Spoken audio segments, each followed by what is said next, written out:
You are not your thoughts. It sounds simple, but it's one of the most difficult truths to fully grasp in modern life, because we've built an entire identity around the voices in our head, the narrative that constantly loops, the inner monologue that tells you who you are, what you should fear, what you should want. But what if that voice is not you? What if the mind is just a tool and not the master? From the moment we wake up, we're flooded with thoughts. Random, scattered, often contradictory. One moment you feel inspired, the next, anxious. You remember something embarrassing from 10 years ago. Then you worry about the future. Then you're hungry. Then you feel worthless.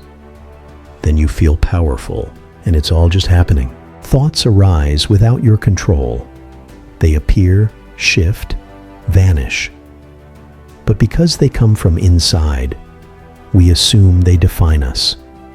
We identify with them. We follow them. We believe them. This identification is the root of much of our suffering. A thought is just a mental event. But the moment we attach to it, it becomes personal. I am anxious. I am not good enough. I can't do this. The thought becomes a label. The label becomes a belief.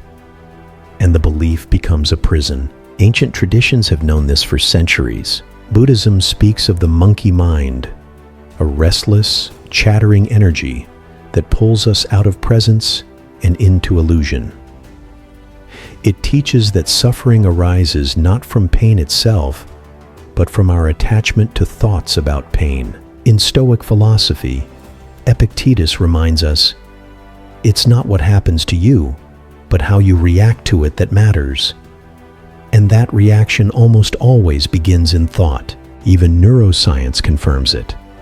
Modern brain scans show that most of our thoughts are repetitive and unconscious.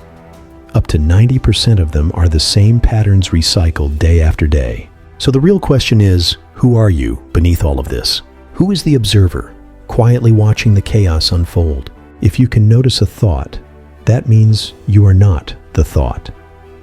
There is a space, a conscious awareness that sees the thinking process.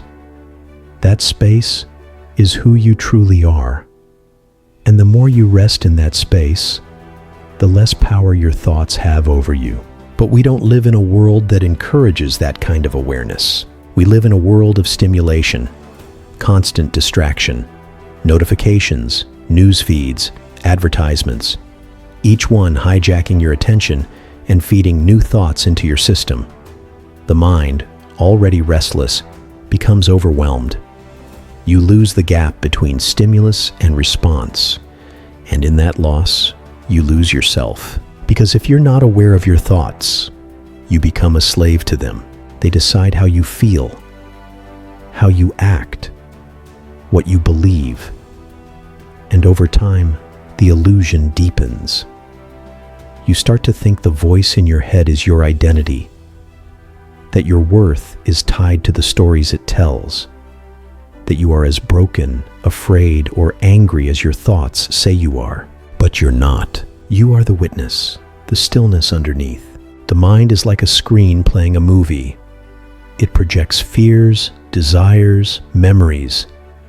But you are the one watching the film, not the characters, not the plot, not even the screen itself. So what does this mean in practice? It means learning to watch your thoughts without reacting to them, to observe rather than identify, to create distance. Meditation teaches this.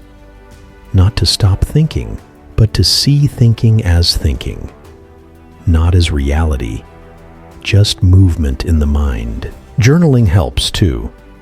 Writing thoughts down externalizes them. It exposes patterns. It reminds you they are not facts, just mental habits echoing from the past. And most importantly, it means slowing down. When a strong emotion arises, fear, anger, shame, pause. Feel the sensation in the body. Trace it back to the thought that triggered it. Then ask, is this thought even true? Who would I be without it? You may find what once felt like truth was just noise, and beneath that noise there is peace. Not the peace of perfection, but the peace of not needing to believe every thought that enters your mind. The peace of living from presence instead of narrative. That is freedom. It won't happen overnight. The mind is deeply conditioned. But with practice, you begin to disidentify. You begin to see the space between you and the mind. And in that space, you rediscover something sacred. Awareness, consciousness itself. The simple presence of being. It has no story, no past, no future. Just this moment. Just the now.